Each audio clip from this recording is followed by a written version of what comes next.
This Friday, the most controversial man in Brazil is going to stand before his nation's Supreme Court. With the way things are looking right now, he's probably going to be found guilty. Former President Jair Bolsonaro is accused of plotting a coup d'etat meant to overthrow his democratically elected successor and take unilateral control of the nation. Bolsonaro's many legions of supporters across Brazil reject the charges, and Bolsonaro categorically denies any wrongdoing, instead blaming a rogue Supreme Court justice who they say has gone mad with power. Right now, the air in Brazil is supercharged with a deadly electricity, and by or before Friday, September the 12th, Brazil and its people will receive a verdict in the trial of the century. For the purposes of today's episode, we're going to operate under the assumption that this trial will proceed as planned through its expected conclusion this Friday. For reasons that we'll explain throughout this episode, there is real risk of civil upheaval before that time, as well as the more pedestrian possibility that a verdict could be rendered early or that the trial could be unexpectedly delayed. But at least for now, Friday is the day that all of Brazil is waiting for, and to understand what's going to happen then, we first need to understand how Brazil got to this point. To do that, we've got to go all the way back to 2019, when Jair Bolsonaro ascended to the Brazilian presidency. Bolsonaro, then as now, was a controversial figure in Brazil, a hard right-wing former congressman who overtly incorporated themes of nationalism and social conservatism during his time at the top. He took particularly hardline positions on law and order, to the point that at times he defended the nation's former military dictatorship, and he took care to frame himself as a disruptive political actor, working to fix a broken and abusive political system in his home nation. Despite the two being quite dissimilar in a lot of ways, we're sure that you can guess the way that the international press described him at the time: the Brazilian Donald Trump. But Bolsonaro also ran for the presidency at quite literally the perfect moment, when an outsider candidate who was willing to call bullshit on the entire Brazilian political system was likely to get his people's attention. Bolsonaro was elected during a miserable period in Brazilian politics, in which the nation's former and now current president, Lula da Silva, had been convicted of money laundering and corruption charges after a massive anti-corruption initiative called Operation Car Wash. Subtle, and I guess they watch Breaking Bad. His successor, Dilma Rousseff, was impeached on a number of charges, some also related to Operation Car Wash, and had weathered a number of controversies that put her at odds with the Brazilian public. The president who replaced her, Michel Temer, was notoriously unpopular, with single-digit support at times, and he was also embroiled in political scandal, although he made the extra unpopular decision to deploy federal troops to the capital city of Brasilia while refusing to resign his post. All of this was happening in a nation where corruption was known to be endemic for decades, public trust in government was chronically low, and in many parts of the country, it was hard to see what the government was actually doing to help ordinary people. So when a firebrand politician launched a campaign infused with genuine fury toward the corruption of Brazil, a campaign infused with the broadly popular message of "F*** this," it should have been no surprise that such a candidate would win in a landslide. But turn the clock forward from his election in 2018 to his re-election campaign in 2022, and Bolsonaro was unable to make lightning strike twice. This time he was running against ex-president Lula da Silva, who had been released from prison and had his prior convictions nullified on the basis that his case had involved severe bias against him. What Bolsonaro was for the Brazilian right wing, Lula was for the Brazilian left, and in a head-to-head contest that went all the way down to the wire, Lula came out victorious. His margin of victory had been under 2 percentage points. His victory was secured by barely 2 million voters in an election where 118 million voters took part. But at the end of the election, Jair Bolsonaro was out of a job. And that's when Brazil's real trouble began. Now, to be clear, the charges against Bolsonaro are, at this time, precisely that. They are charges, allegations, for which Bolsonaro and his co-conspirators have not yet been found guilty in a court of law.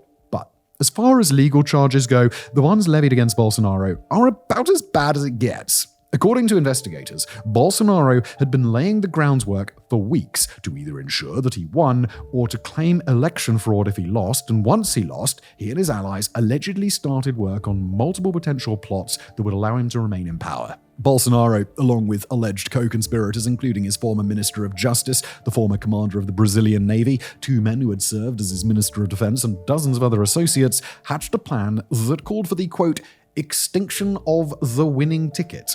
According to the documents, written by a top Bolsonaro aide, President Lula da Silva and his running mate, Vice President Geraldo Alckmin, were to be assassinated by either poisoning or a violent attack that would most likely use explosives. Prominent Supreme Court Justice Jair Moraes would first be surveilled and then be imprisoned or, if necessary, killed. In fact, Moraes was, in mid-December 2022, going to be ambushed by assassins who meant to kill him on his way home from work, although they lost track of the judge and were unable to kill him as planned.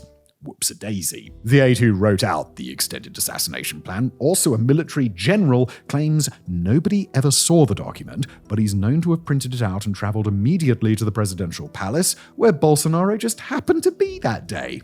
3 days later, Bolsonaro's running mate, also a military general, met with the document's author and 2 members of elite special forces to discuss the document. That document would be printed again while Bolsonaro was in the same building as the printer in question. Meanwhile, Bolsonaro was allegedly working to convince the leaders of Brazil's army, navy, and air force to help him declare a state of emergency in order to hold a new set of, quote, clean elections, an idea that the chief of the navy threw his support behind.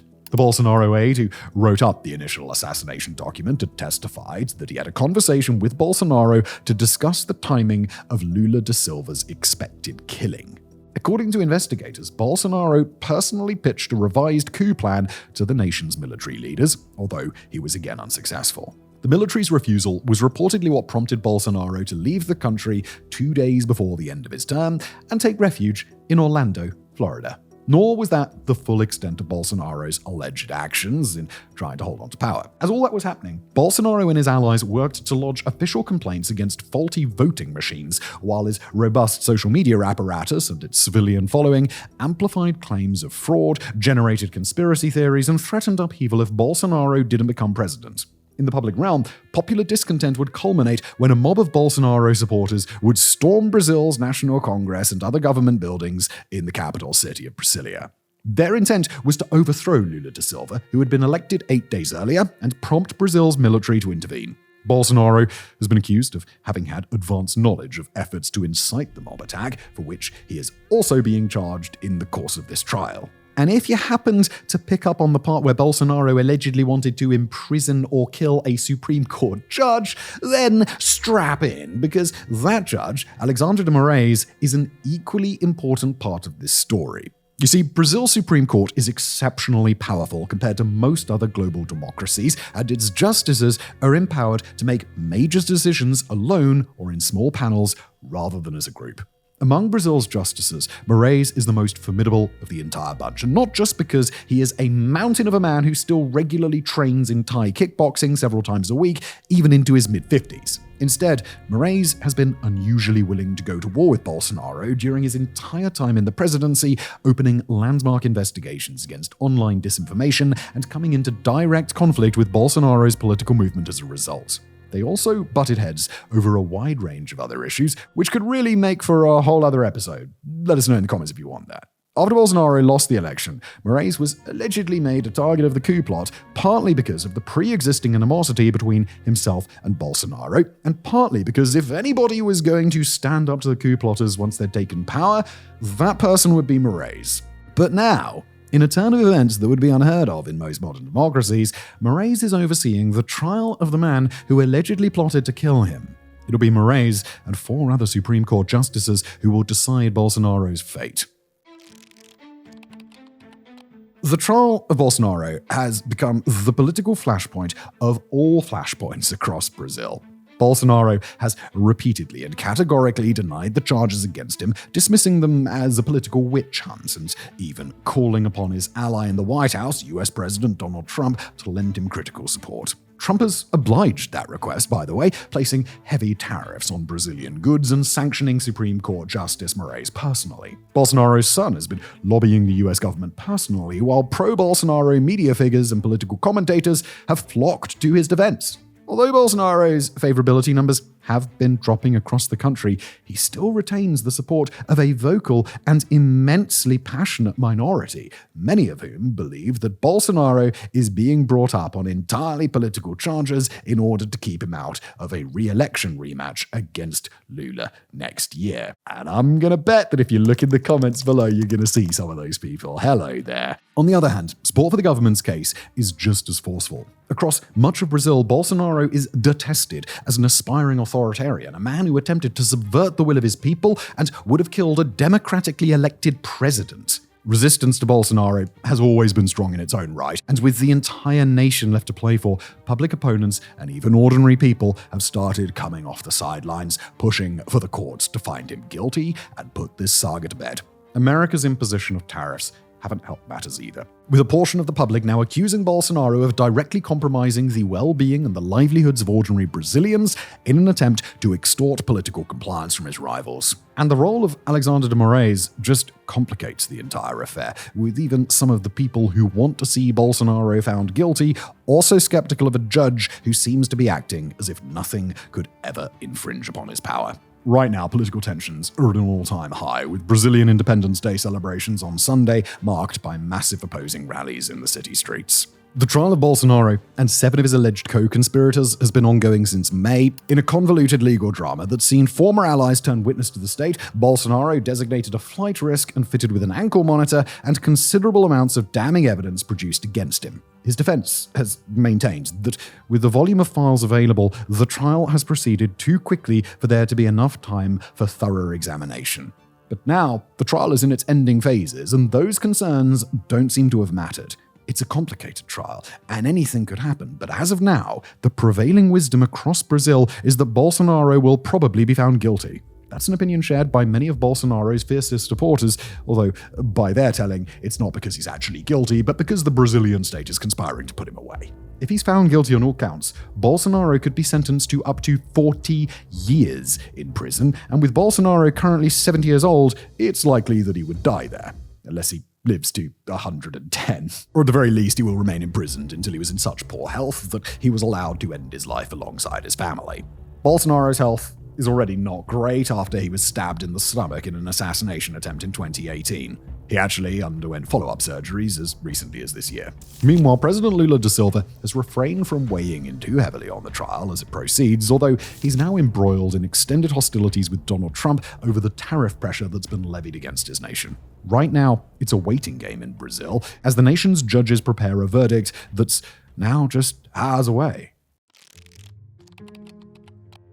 So before we conclude today's episode and turn our attention forward to await a verdict, we've got to talk about a series of troubling possibilities after the time that the verdict comes out.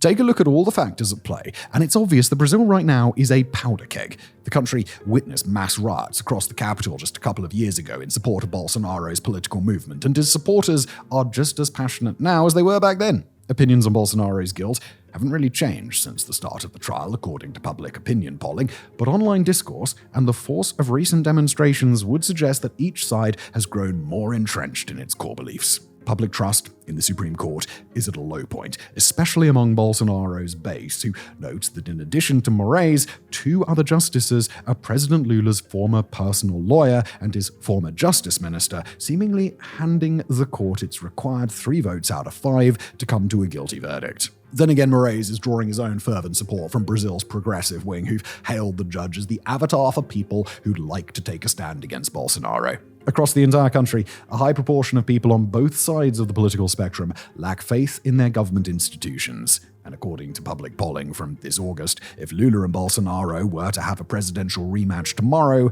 they'd come out to an exact tie, 48.3% support on either side. Instead, Bolsonaro is already banned from seeking office until 2030, a ban that he's got no hope of fighting if he's shipped off to prison. Unfortunately, that situation is practically a recipe for political violence in a nation where political violence isn't all that uncommon. There is a notable hunger for a way out of this dilemma that would bypass any violence or discord in the street. Although it hasn't gained much traction, there's been a public debate over the idea that Bolsonaro and his co-conspirators could be granted an amnesty bill of some kind, still facing some measure of justice but not having to go away for the rest of their lives. Such an outcome would mirror the actions taken at the end of Brazil's military dictatorship in 1985. That solution, however, doesn't appear to have been taken up by the court in any serious way, and if it's done through Brazil's Congress, then it'll become a target for a presidential veto. Other potential exit valves haven't been used by the Lula government in the way that a portion of the country would have liked. Lula has refused to negotiate with Trump on tariffs, giving up what would have been a difficult, but in the end justifiable series of concessions to end the Bolsonaro trial and restore a measure of Brazilian prosperity. Bolsonaro's likely political successor, São Paulo Governor Tarcísio de Freitas, has been calling for a new law to pardon Bolsonaro, but Lula has called for mass mobilization and demonstrations to protest against the proposal of any such law. Strictly in terms of timing, Brazil may have avoided the immense violence that could have come from a verdict this time last week, handed down just as the nation went into the Independence Day weekend. That's a time that's already become charged with nationalist fervor over the last several years. But no matter the date on the calendar, it's entirely likely that a guilty verdict will result in large-scale demonstrations by Bolsonaro supporters with the potential to turn violent, now that the last remaining vestige of hope will have been torn away. That situation could grow far worse if counter-protesters also take to the streets, cheering the verdict against Bolsonaro and coming out in force with the full knowledge the Bolsonaro supporters will be there to meet them. Although there are a share of political analysts who hope that a guilty verdict could actually lower tensions and provide a form of resolution that could allow Brazil to move on, that analysis just doesn't seem to match with reality. Bolsonaro's trial has been bitterly divisive and deeply personal on all sides of Brazil's political divide, and although there are ways out of this situation that don't include violence, modern history around the world would suggest that Brazil is headed into an intense period of popular discontent. With luck, and make no mistake, Brazil is going to need a little luck right now, the worst fears of Brazilians and international onlookers won't be realized. For now, though, all we can do is wait. Thank you for watching.